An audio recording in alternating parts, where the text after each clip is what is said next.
A sexy but dangerous alien-human hybrid is on the loose, causing violence everywhere she goes, and it's up to a group of scientists slash hitmen, I guess, to track her or it down and save the day. In Species, this is today's review, and it's an on-demand review. This request comes from Seamus David Flynn. Thank you very much for this recommendation. Now, I had never seen this movie before. Saw it was on Netflix, so I decided let's give it a shot. Let's check it out.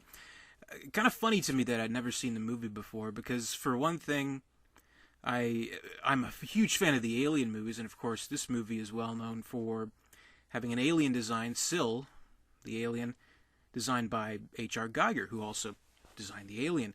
Also strange because I had actually seen Species 2, actually quite a few times. I saw it during the time, I mentioned this in another video back in the day, where I had like a hookup to the pay-per-view stations where they would like unlock the channel. So the movies would just play over and over again. So I saw this Species 2 at least quite a few times. And, you know, for a 10-year-old, I guess it was kind of cool. I was 9 or 10 when it came out, and cool monsters and blood and boobs, I guess. And that's kind of the thing about this movie. I mean, make no mistake, Species, it's an erotic thriller, which, I mean, at the time, there were erotic thrillers, they were the hugest kind of things in the box office. Like, I think to movies like Basic Instinct, which was a huge hit, or Disclosure, or what was that movie with Madonna and Willem Dafoe, stuff like that. So it's kind of, in a really, I think, innovative kind of way, actually. It's a hybrid itself. It's a combination of the erotic thriller. It's a science fiction action movie. It's a monster movie, and it's this big kind of special effects extravaganza, which I think it combines all these kinds of things really well. And it is kind of, I don't know, I don't want to say B movie, but it's kind of a trashy kind of movie. You know, there's just nudity all over the place. There's kind of cheesy dialogue between the cast, but it does actually have a very impressive cast when you think about it. It has Ben Kingsley, one of the Oscar winner Ben Kingsley, one of the greatest of all time actors, in my opinion, in a role here as a scientist who inadvertently takes this alien DNA that this team found, this search for artificial intelligence team, combine it with a human embryo, and then they created this terrifying thing. And Michael Madsen, of course, you know, from Reservoir Dogs and many other movies. Forrest Whitaker, he's pretty cool. He plays this like psychic on the team, and Alfred Molina, Dr. Octopus himself. So there's a good cast, and of course, I suppose the challenge in this movie, where it is supposed to be an erotic thriller as such, and it needs this central character, it needs this alien-human hybrid in Syl, and it needs to be this kind of impossibly beautiful, sexy goddess kind of character. And here we have, in her first notable role, of maybe not too many notable roles, but we have Natasha Henstridge, who's in the film, absolutely gorgeous, and playing this creature who's basically going through heat. And it escapes from the facility. We see kind of how it grows up. Actually, in the earlier scenes, she's shown as younger, and they actually show as Michelle Williams plays the younger version of her, which I thought was kind of interesting, because I thought, you know, it kind of began all at Dawson's Creek with Michelle Williams, but I guess not.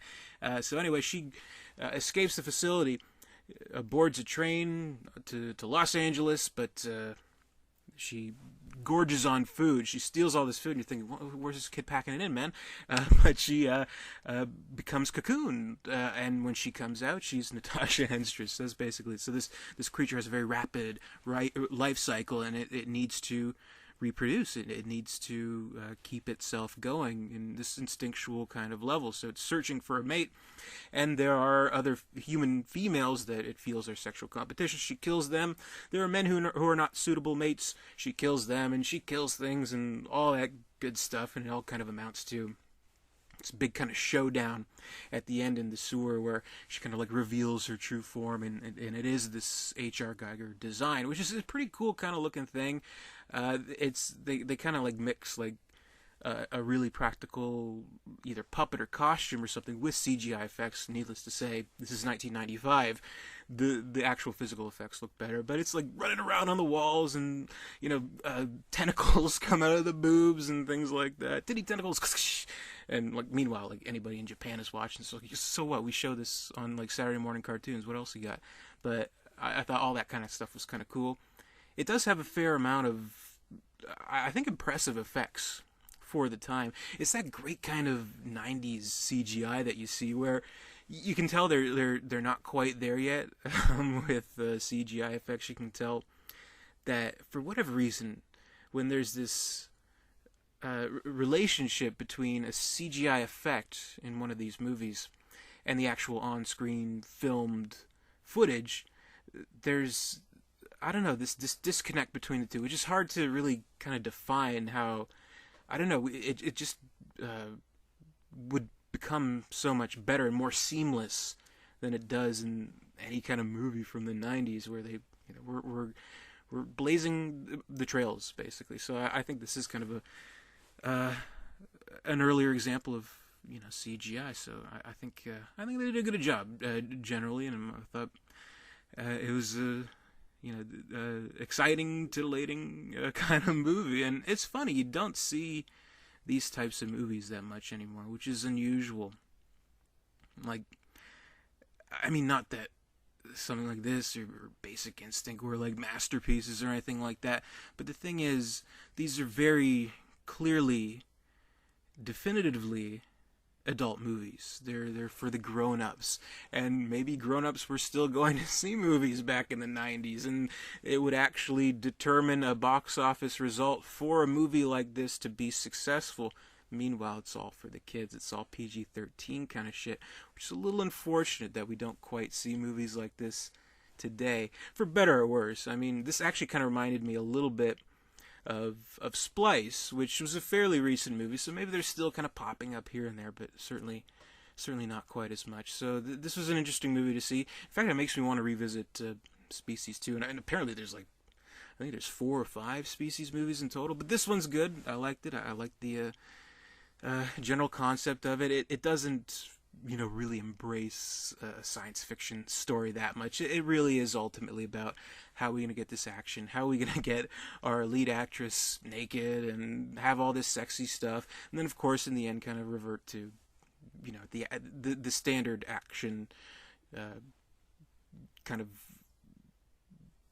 been there, done that kind of stuff. It works fine, but I mean it's the same kind of stuff you'd see in any number of monster movies where the creature pops up and goes boo. But for what it is, it's not bad. I like the design of the creature, and I like the cast. They're great. Ben Kingsley doing some kind of accent. I know, it's like, it's a really bizarre American accent or something like that. It's like, okay, I don't know. He's one of the greatest actors of all time. You've never seen the same Ben Kingsley performance twice, which I think is very admirable in that actor. And Michael Madsen doing his thing, and Alfred Molina playing the kind of a sexually frustrated scientist who makes some mistakes. I'll say that without giving away some spoilers. He makes some mistakes, and Forrest Whitaker just great and fairly reasonably earlier role. So I like the movie. I'm glad I saw it. In fact, I think it's the fact that it's not as talked about as much today is a little unusual. And I think if you haven't seen it in a while, I'd encourage you to check it out again. I would imagine if you saw it back in 1995, it probably holds up quite well. If you've never seen it like me, I think you'll be in for something, quite a bit of a pleasant surprise. So I really liked it. Thank you, Seamus David Flynn, for recommending this movie. I had a good time with it. If you have a movie that you'd like me to review, please comment below. I'd love to hear what you want me to review. Tell me what to review. In the meantime, be sure to comment, rate, subscribe, all that good stuff. Visit dare237.com. And until next time, I'll see you later.